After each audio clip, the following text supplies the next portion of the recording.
Ayun, isang mapagpalang araw po sa ating lahat, mga idol at mga kababayan. Patuloy po nating pag-uusapan itong patungkol sa barangay at sangguniang kabataan eleksyon. So ngayon po ay bibigyan lamang po natin ng pansin yung comment po ni Maridan 1955 doon sa ating mga nakaraang upload.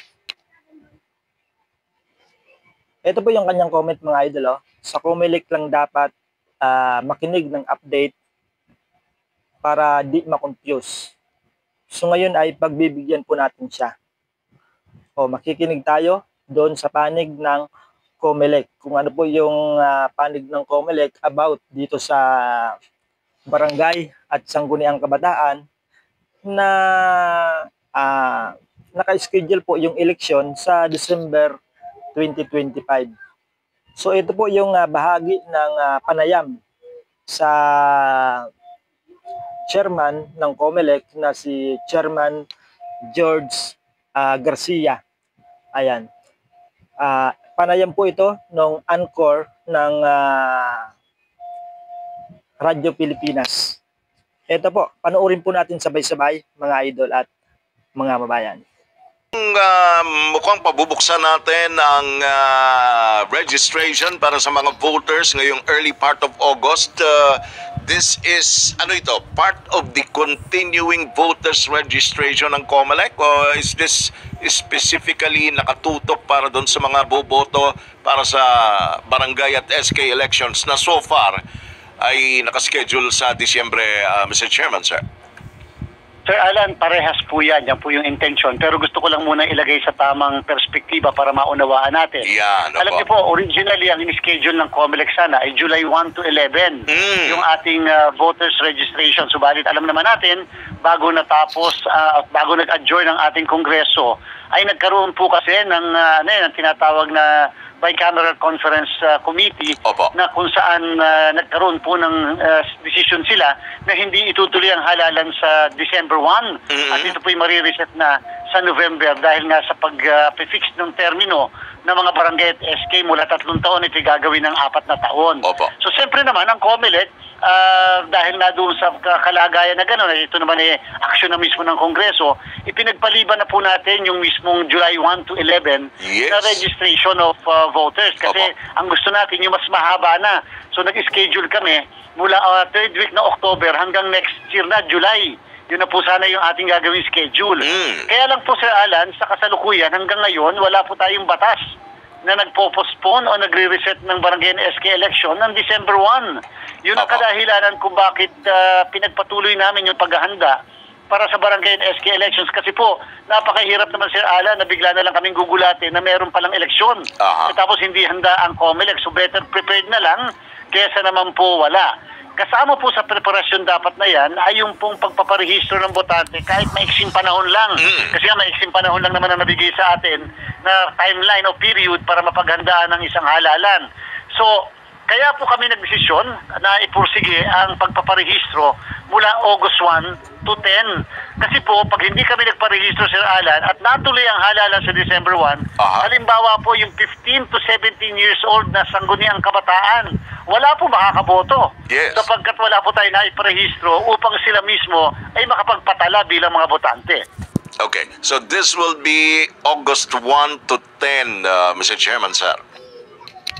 Tama po, at ito po'y sa buong bansa, inuulit ko sa buong bansa, subalit yung po mga magpaparehistro Sir Alan sa Bangsamoro ay hindi po ito yung makakaboto para sa Bangsamoro parliamentary election.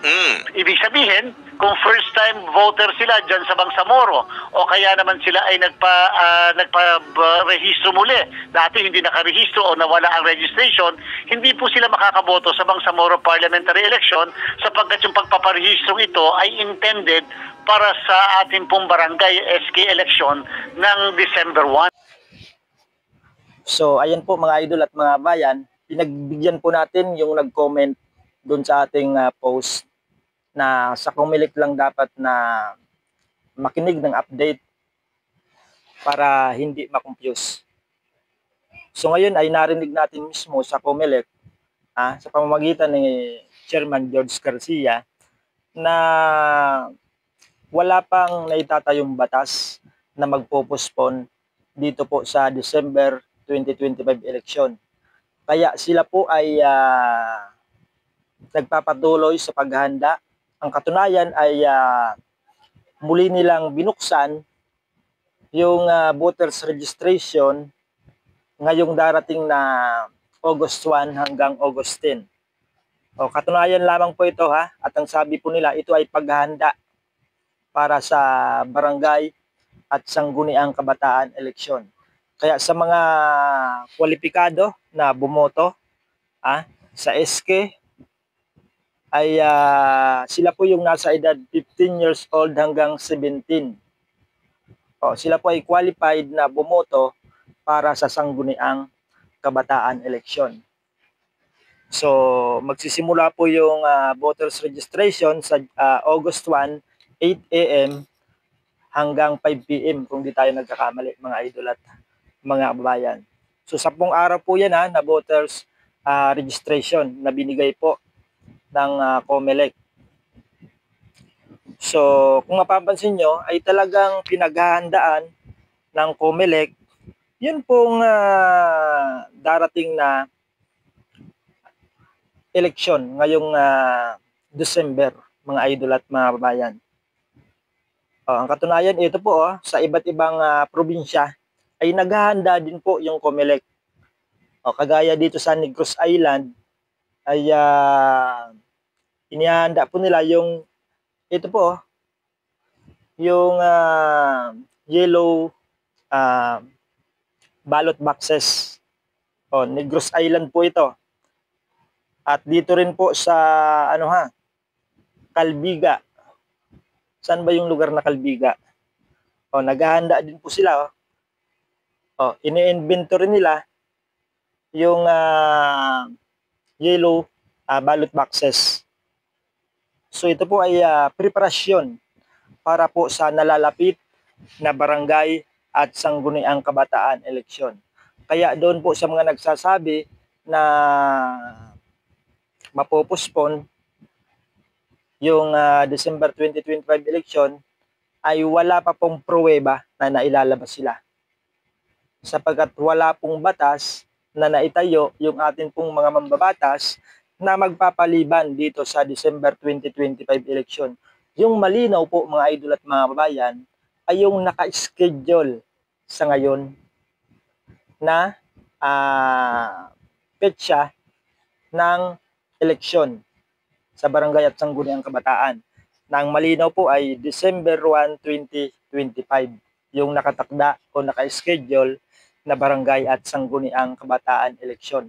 Wala pa po kahit anino ng batas na naitayo yung atin pong mga mambabatas na magpapaliban nga po, magpo-postpone dito sa December 2025 election. Wala pa po. Kaya po doon sa mga barangay official, mga incumbent barangay officials, ay wag po muna kayong umasa na ma-extend yung inyong termino ha. Baka kayo ay masaktan lang ho kayo. Pero hindi natin nilalahat kasi yung ibang barangay officials ay gusto nila na kung ano yung nakatakda o naka-schedule ay yun yung masunod. Kagaya po ng nasa Supreme Court ruling na yung isang eleksyon ay hindi po dapat na ipinagpapaliban. Ayan, so malinaw po na as of now ay wala pang batas na naitatayo para ipagpaliban yung December 2025 election. Ibig sabihin ay tuloy na tuloy po yung nakatakda o naka-schedule na eleksyon sa December 2025. Na yun po ay pinaghahandaan nitong COMELEC, mga idol. So maliwanag po yan ha.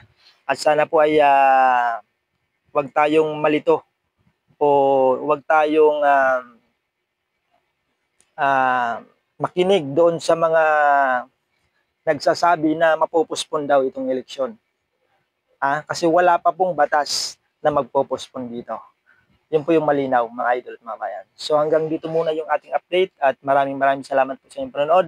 Manatili po kayong nakatutok dito sa ating channel sa pamamagitan ng inyong pag-subscribe. Ayan, maraming salamat po. Ingat po tayong lahat, mga idol at mga bayan.